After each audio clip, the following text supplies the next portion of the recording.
She had just closed her locker when Carter walked up, eyes locked on the chain that had accidentally slipped out from under her collar. "What's this?" he grinned, reaching for it before she could tuck it back in.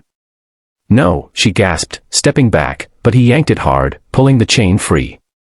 His friends laughed as he dangled it like bait. "Give it back," Emily whispered, eyes wide, throat tight. He turned it over in his fingers, then suddenly, cruelly, tugged it hard until the chain broke. The world stopped. That was the moment the switch flipped. Something in Emily snapped, clean and silent.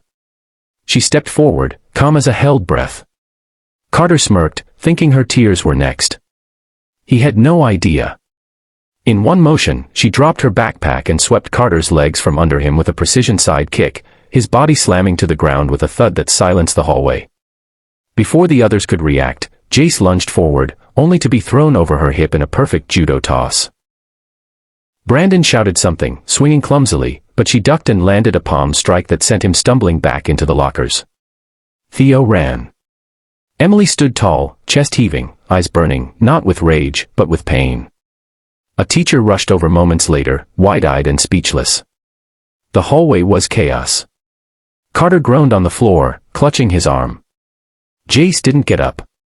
Later, in the nurse's office and after the ambulance took the boys to get checked for injuries, the principal demanded an explanation. Emily's father arrived, worried and confused. She didn't cry.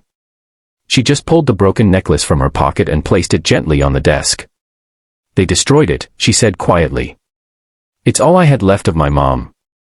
Emily was suspended for 3 days. But something changed.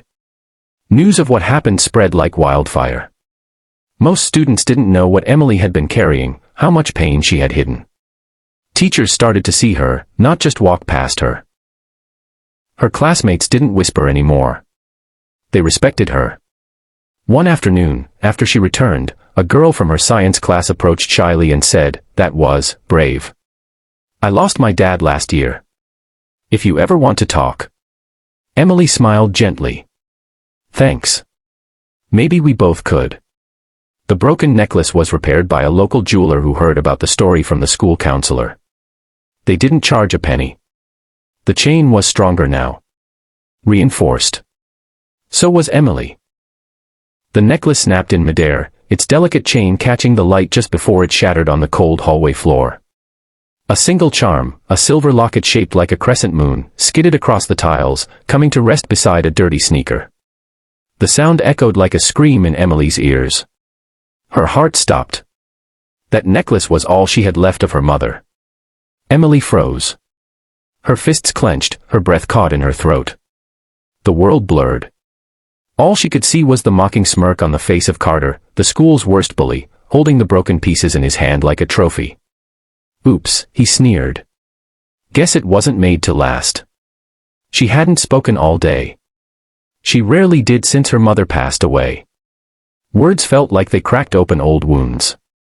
But now, silence wasn't enough to hold back the storm inside her. Just 3 weeks ago, Emily had walked into North Pine High School for the first time after her mom's funeral. Students whispered, teachers offered empty sympathy, but no one really understood the silence she carried. Her mom had been her anchor, her best friend, her everything.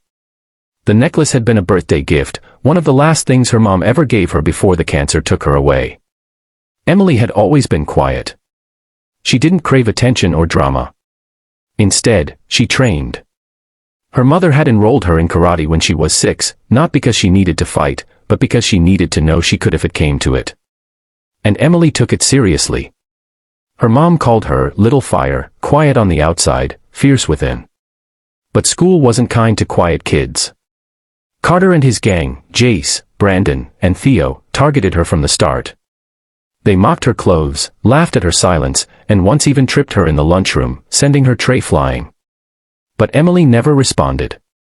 She kept her head down, held her grief close, and kept her mother's necklace tighter. Carter and his gang, Jace, Brandon, and Theo, targeted her from the start. They mocked her clothes, laughed at her silence, and once even tripped her in the lunchroom, sending her tray flying. But Emily never responded. She kept her head down, held her grief close, and kept her mother's necklace tighter. That morning had started out like the others, heavy and slow. Emily wore the necklace under her shirt, as always, pressing the locket against her chest before she stepped onto the bus. It was her courage, her connection to the woman who had taught her resilience.